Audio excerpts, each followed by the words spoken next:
Hey guys, welcome back to the Betar Project. On this episode, we talked to Jamie from Blunt Collections. We talk all things trading cards from the hobby side of it, also the business and investment side of it. We talk about how Issac John has had a massive impact on his company, which is exactly how I came across Jamie.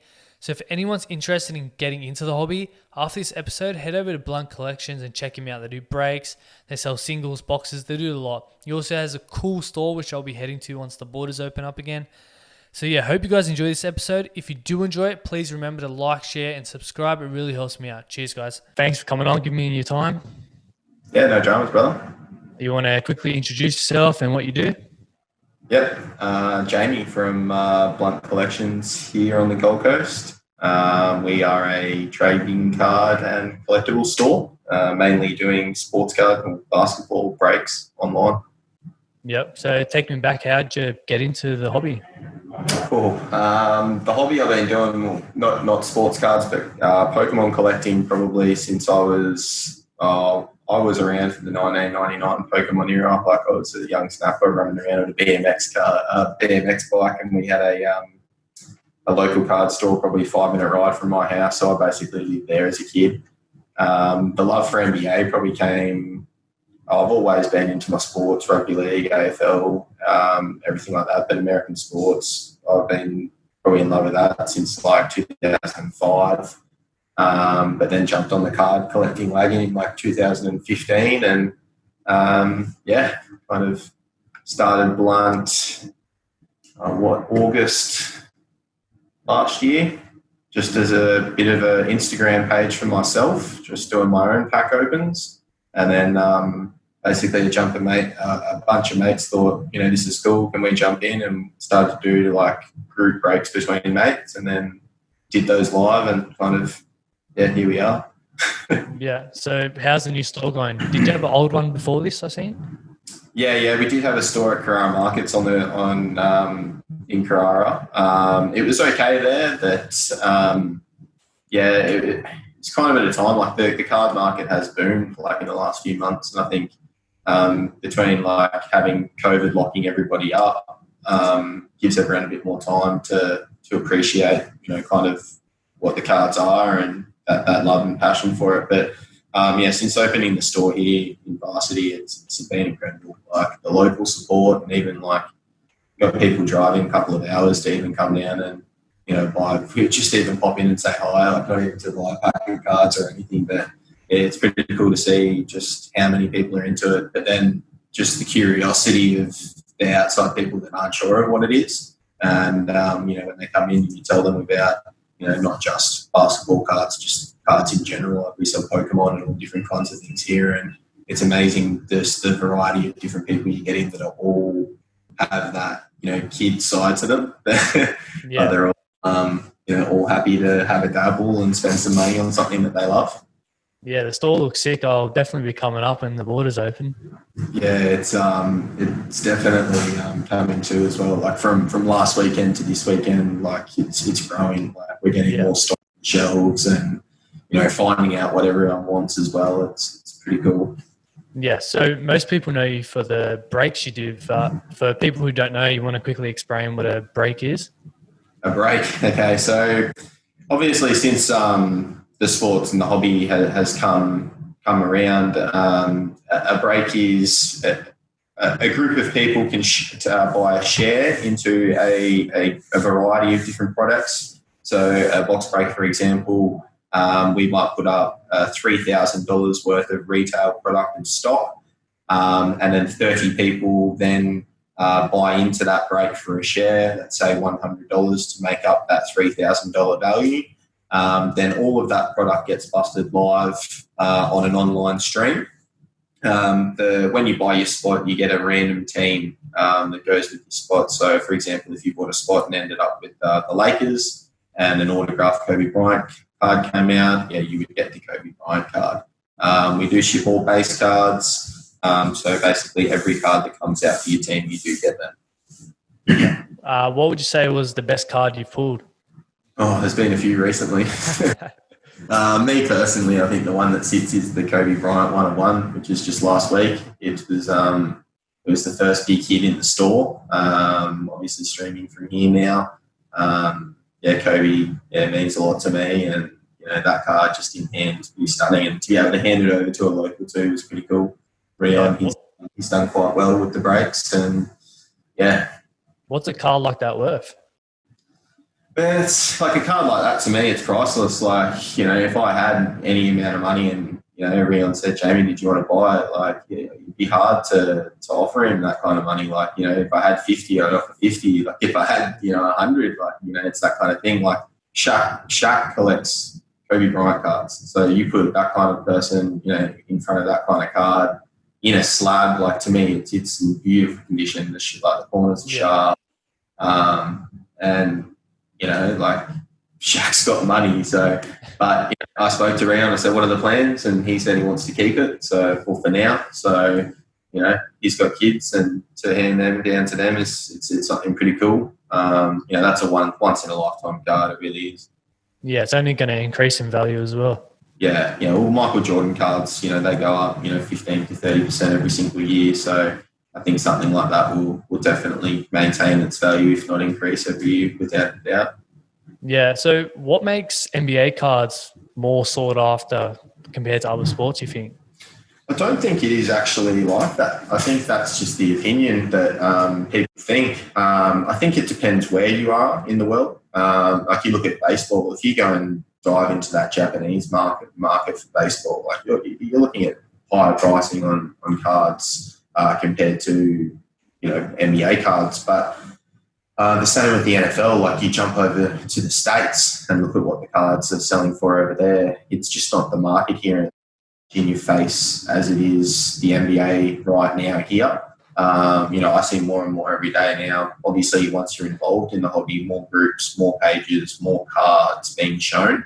And in doing that brings out more closet collectors. It brings out even people that, they don't even have to collect. They might have some money and they might have a Kobe jersey or a Kobe ball that they think, man, that card would look amazing next to that. Like those high-end pieces, they can just be one-off buys for people. So, and the word expensive gets thrown around a lot. And it's like, Kobe cards, before he passed, like I had a couple of swatches in the shop for, around the $80 to $120 mark.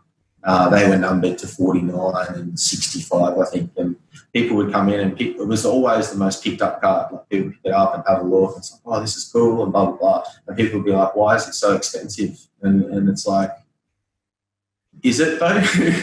When he passed, like his cards went 10 times. Like that card now is $1,000 card. Like, and it's like that even is that his true value for what Kobe really did. Like you see the value of people are throwing around for Kobe Whites and Heroes and Sikus and Zions. Like Zion's played 18 games and I've seen people throw more money at Zion cards than they would have ever thought to throw at a Kobe Bryant auto before he passed.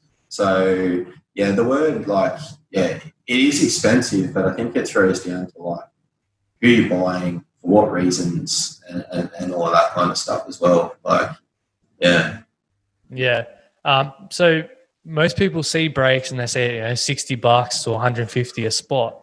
And they see all that money add up. Is there actually money in it for you? Because, I know the boxes cost heaps themselves. Yeah, of course. Like, there's always a side to a business. And my when I started this, it was always fun for me. I've always been a web designer, graphic designer. Like that's my background before doing this. So the whole social media marketing background or side of things has always been quite entertaining to me.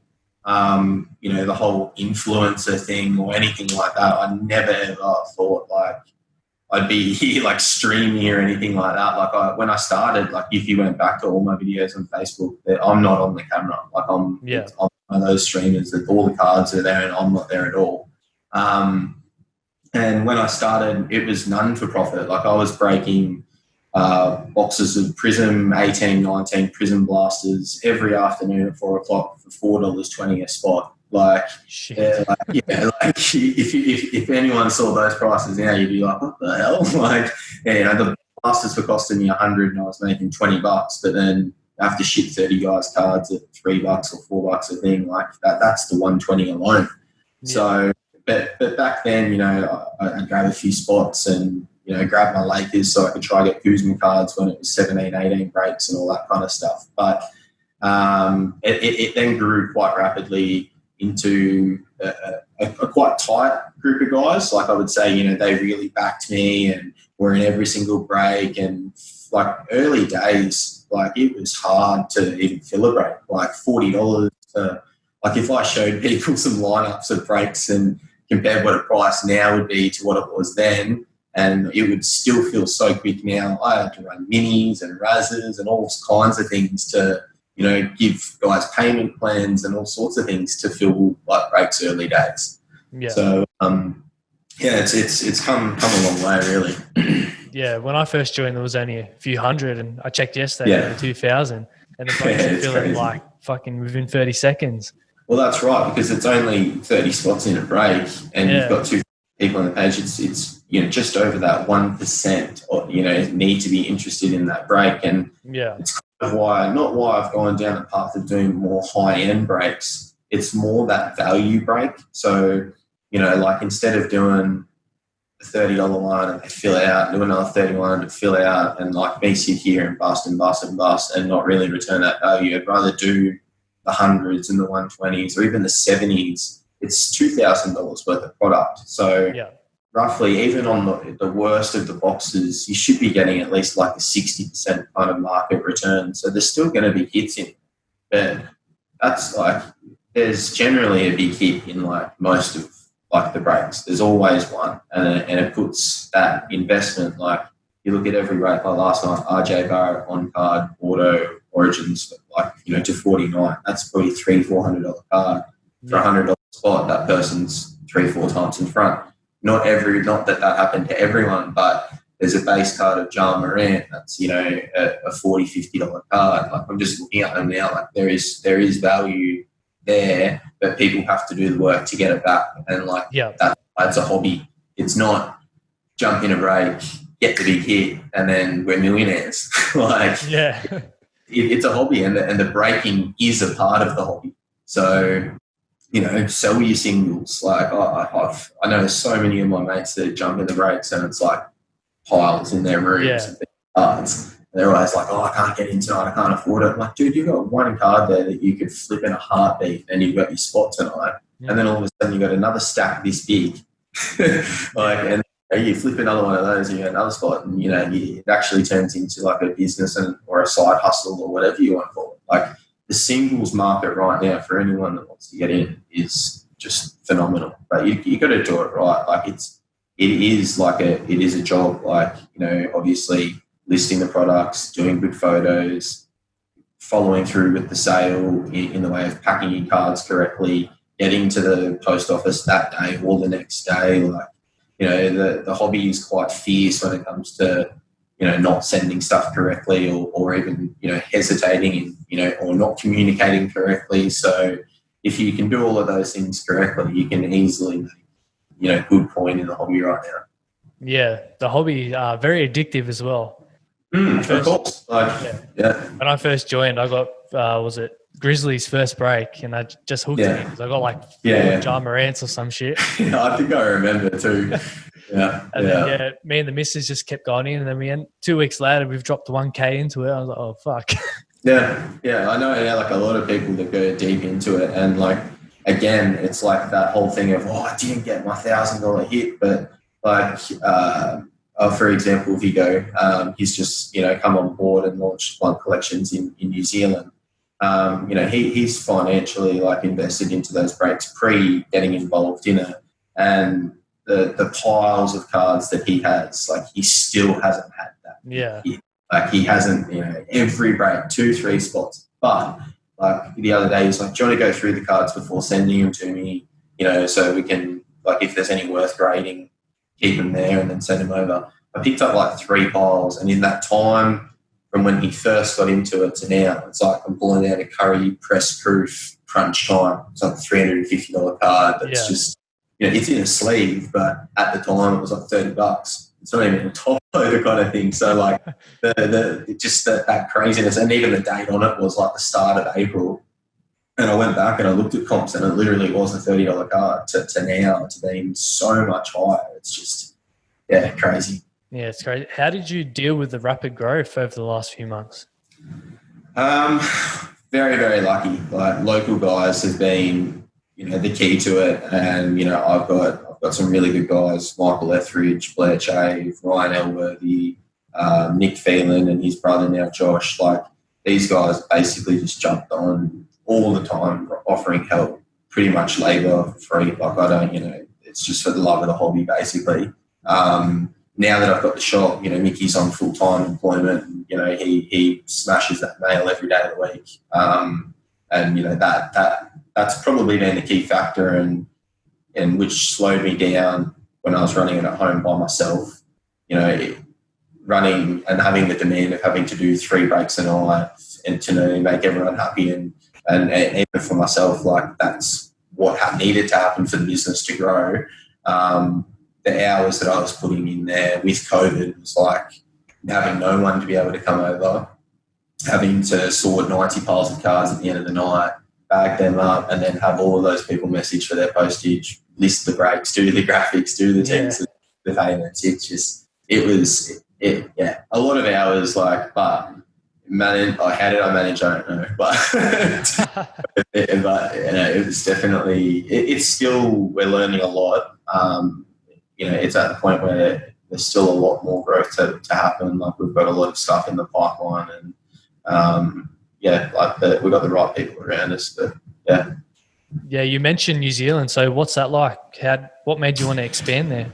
And what's that? Well, it was kind of at the point where I actually didn't even really see it happening until it was too late. Well, not too late, but at the point where obviously the extension of the breaks, all these people were jumping in. We didn't really have to, our postage system, where we don't include postage in our breaks. We accumulate them for people as long as they want. Once they're ready, flat shipping fee, $9.20, so that in long term saves them money. If you're getting 2 spots tonight, 2 spots tomorrow, instead of having 5, 10, 15, 20 accumulated into your spots, you're only paying $9 and you get it all. Yeah. So like that's what we did. But then it came to the point where people were asking to have their cards shipped, and it's New Zealand. New Zealand. I was like, wow, what the hell? Where did all these guys come from? And I was like, oh, well, what am I going to do here? So shipping, obviously, to New Zealand at the time, there were delays with COVID, so it was taking 3 to 4 weeks for the stuff to get over there. I think there was a point where they weren't even delivering mail. It was stagnant.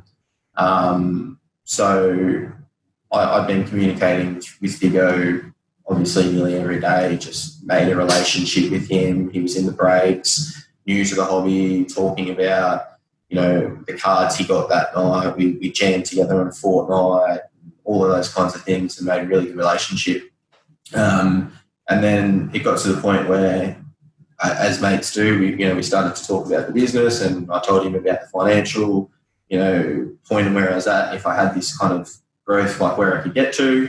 And basically we had a chat, and that's where Blunt Collections New Zealand popped up, and where I thought, from a logistical standpoint, I can now put all of my New Zealand customers' stock into one box, send to him at the end of the week, and then he can ship it out from there, which one saves all the customers in New Zealand money. They can still get involved in our breaks, and vice versa. Anyone that wants to get involved in Vigo's breaks, same thing. He'll be able to send those down to me, and I can disperse them at a cheaper cost as well. But the demand for cards in New Zealand is high. I believe there's only a couple of pre-existing one supplier over there, Card Crazy, and then a couple of Facebook pages, and that's really about it. So the demand is definitely there.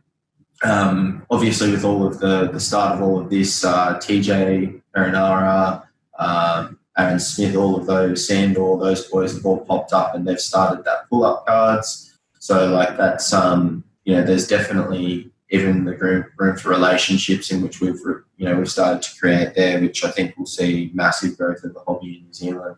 But it's going to stem further than basketball. Like the boys are going to, work on rugby and everything like that. So it's exciting times. Is there money in rugby cards or? Rugby league, definitely it's getting to that point now. I'll say AFL for sure. Like they've just released Prestige, and we've got some boxes here in the shop. We opened a few packs and got a Dusty Martin green parallel to 60. And I thought, oh yeah, like $20, $30 card, and they're selling for 300 plus on eBay, kind of thing. So the AFL market is definitely there. They're bringing out dominance range soon with your autos and your jersey cards and all of that kind of stuff as well. And I've seen some crazy prices, like, well, not crazy prices, but again, what we're talking about, it's crazy because you go back a few years and AFL cards are worthless 10 cents, and now they've stepped up their game and everyone doesn't understand it. Is where all of a sudden putting basketball, NFL, all of those kind of prices on an Australian product that it's like, well, we've never seen this before. Why is it so expensive? But it's not expensive. It's $7 a pack, and you can pull an auto of like your favourite AFL player, like that's numbered. Like it's pretty freaking cool. Yeah. Or pull their jersey card or whatever. But yeah, I think football, rugby league, they're very close as well. And I know the boys, Sandor and Happy and Romy and those, they're going to be working very, very closely with trying to work closely with Select or TLA and get some better products on the market. Try and get that game going. Sweet. So I obviously follow Issac John, and he has a good relationship with you. How much of an impact has he had on your company? Massive.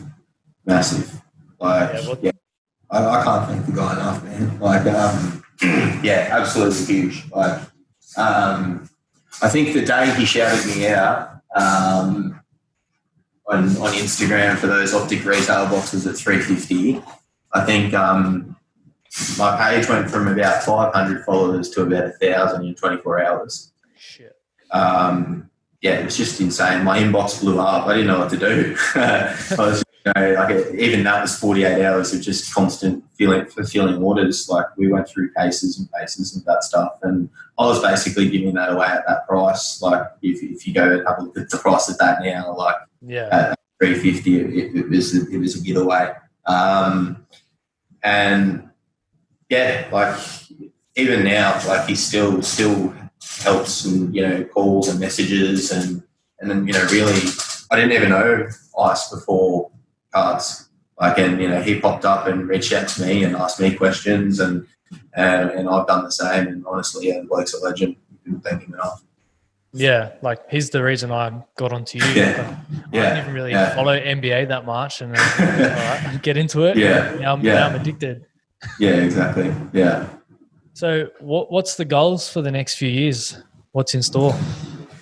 It's crazy when I think about it, because when I started it, like my goal was to have be the culture kings of cards, have the massive store. You walk in and you've got the hoop and you spend a certain amount in the store and put up some free throws to win the Zion or win the big rookie card, and you stock the jerseys. Like, I think Culture Kings is awesome and all that kind of stuff, but there is a market for that, like the nerd, like to be able to go in and go to a collectible store and not feel like they have to be like the biggest gangster or anything like that to walk into a shop like that. It's pretty cool the amount of different types of people that you get through the store here, and I'm a nerd at heart, but like I can kind of I like to say that I can kind of get along with anyone. But yeah, it's really, really cool. But yeah, for the business, who knows? We're going to keep doing what we're doing. If honestly, I want to change the hobby in Australia. Like, the fact that there hasn't been a card store on the Gold Coast, let alone Queensland, in 20 years, it's weird. Like cards are a thing that we grew up with, and now they're kind of not here. It's like now that it's here, I want to make that opportunity available to, like my kids when I have them, even I've got little brothers and sisters, and I send them Pokemon packs, and you can just get photos from my stepmom about, like, you can just see the enjoyment that they get from the card. Like, it's pretty cool. Yeah, I really hope Issac opens a store in Sydney. Fuck, we need one. Yeah, man. Yeah, I floated the idea to me plenty of times. So I'm like, let's do it. So for someone wanting to get into the hobby, where do you think's the best place to start? Well, that's another question. There's plenty of ways. So, like, I think the first thing is finding out what you want to do, what you get out of it. It's different for all kinds of people. So, like, I could run through the types of people that we get. You get people that collect sets. So, like, even now a prism-based set, it's a pretty tough chase because you've got to still get your rookies, you've got to get your Zion, you've got to get your Jar. Like if you got into that set chase early, yeah, but then from there it's like, do I go then and chase the silver set, like kind of thing, and then if you're chasing your silver Zion, you're in the thousands, and same with the Jars, the Schofields, and the Ruies, they're all 3 plus. So, or if you don't mind doing that and open a pack here or there and running the thrill of trying to chase those sets, then there's that kind of collector. You've got collectors that just hard out collect their favourite player. It's like, I want everything RJ, I want everything Zion, I want everything TJ Leaf, like whatever it is. Or team collectors. So, they love their team. Like for some people, OKC, great colour scheme in their jerseys, look quite sick. When you get a nice patch, their colour patterns tend to go really nicely with like prism cards. So like, people might collect a team as well. But starting out, it all comes down to the kind of person. Breaking, it's a gamble. It's simple. You're putting into money. At the end of the day, you will get something, in return, 99 times out of 100, in most breaks. Like the Noir case break the other night, for example, that's high end. You're only 40 cards in the break. Like everyone knows what they're buying into. Whereas your standard brand and group team break, you're going to get 1,000 cards on the table, divided by 30 people. You're always going to walk away with something. And like I said, it's up to you at the end of the day what you do with them, to how much of that investment you get back. You still can peddle a whole pile of base Wizards cards for $5 if you accumulate them over a certain amount of breaks.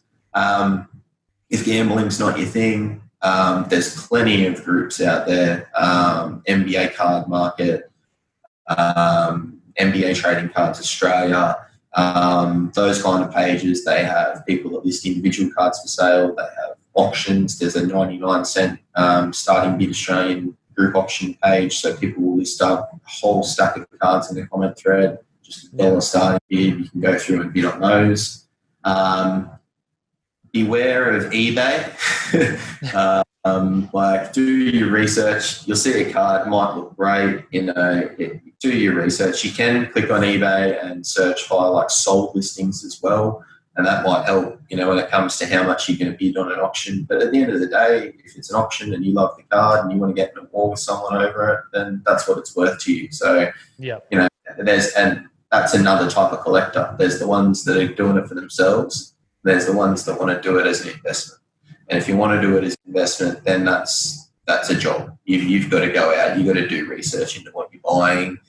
Flicking a message to anyone that's been in the hobby for longer than a month and saying, what's this worth? Like, that's not doing your homework.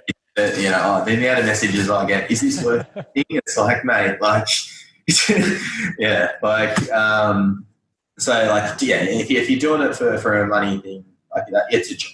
Get out there, do your research, flip your cards, and again, like you can make money.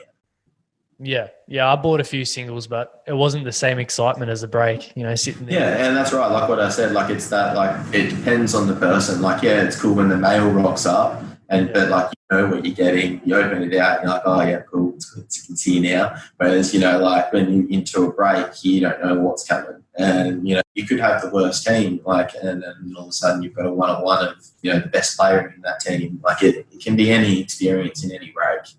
Yeah, it's a thrill for me just as much as I reckon everyone else on the other end of the camera. So what's the top kind of card? Because you got optics, prisms, and all that other. They have so many types.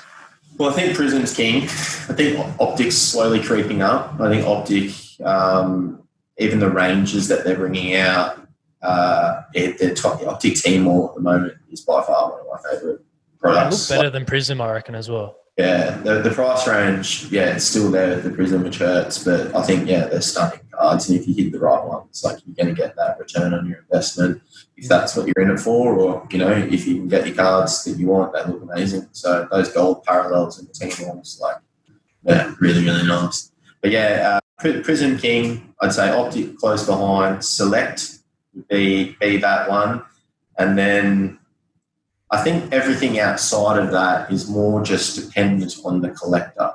So like something like you'd see me bust Cornerstones, Crown Royale, all of those kinds of things. So those base cards, like when we're talking about set collectors, there's not going to be many people going, oh, I'm chasing the Crown Royale base set, or I'm chasing the Cornerstones base set. So in relevance to like the hobby, those cards are pretty much nothing. Like when they come out to 99 and to 199, there's a guy out there that wants it, but he wants it at like that price that it's relatively worth, and is not going to want to pay the massive overs for it. Yeah. Would happily pass on something like that as opposed to an auto or a memorabilia card. But yeah, like then those feature cards in those boxes, they're just more sought after by your player collectors. Like the guy that wants the Lonzo Ball tricolour patch in the Cornerstones, he's going to be chasing that card. He's not going to be chasing the whole Cornerstone set kind of thing. But there will be that person out there. But then again, they're going to be probably chasing the to 149 or the to 199 just to have one piece of it and, have them all laid out kind of thing for their collection. Yeah. What's your thoughts on NBA hoops? Like, you can pull some decent cards from that. Love it. I love how underrated it is. Like in a hobby sense. I think in a retail sense, it goes as far as it goes. You get your Zion, you're at $35 to $50, depending on its condition.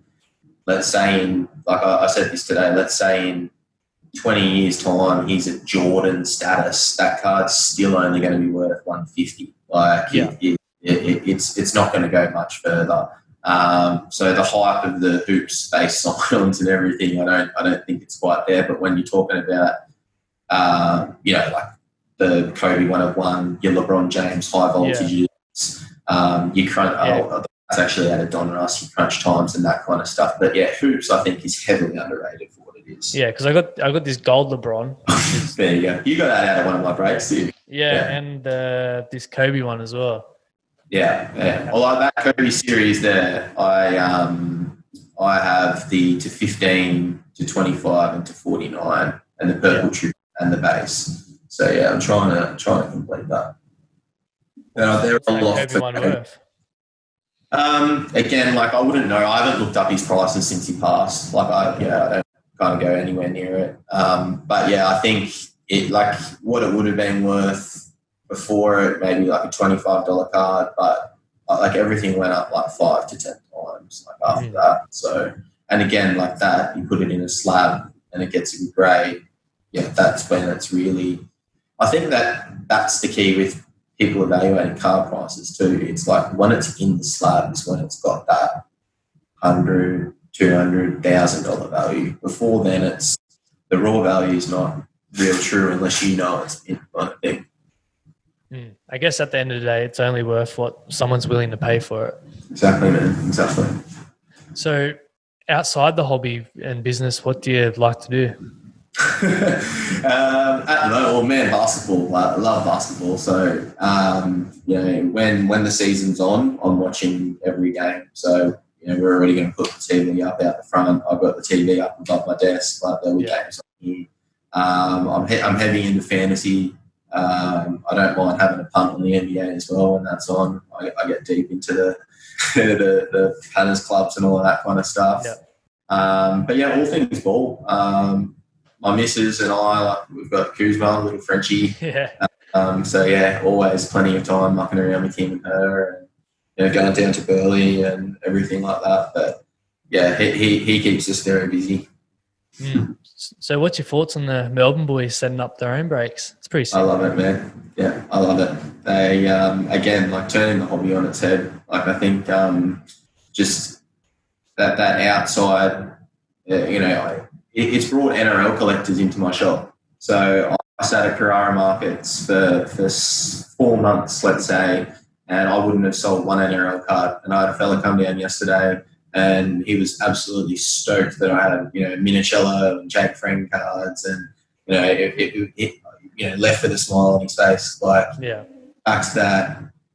Those boys are getting into it. I think it brings in not only a whole range of new people to the hobby, but just everyone. Like, it's awesome. And then you get lost in watching them as well. Like, it's not so much about what they're pulling, but their excitement. It's entertainment. Yeah. And it's sick, like being able to break cards with an NRL player. That's it. Yeah. That personal interaction for them to, say your name and even connect. And that's the cool thing about those boys is, it's really that connection between, celebrity and just fan. They talk to you like you're just your mates. Like, you never feel like that. And it's brought a lot of them to the, Cam Munster.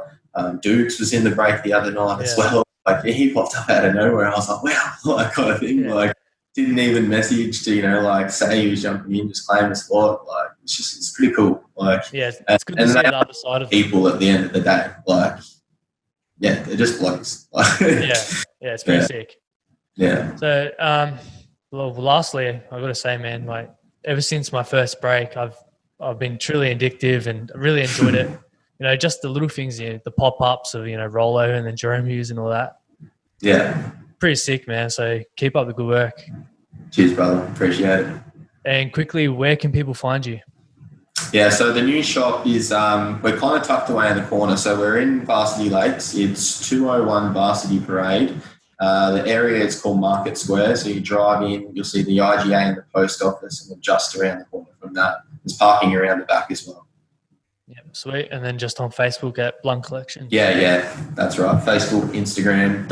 If you want to get involved in the breaks, the break page is Blunt Breaks. It's a separate group, so jump into that. Yeah, sweet. Well, thanks for giving me your time. Really appreciate it. Legend. Thanks for having me on. Cheers, mate.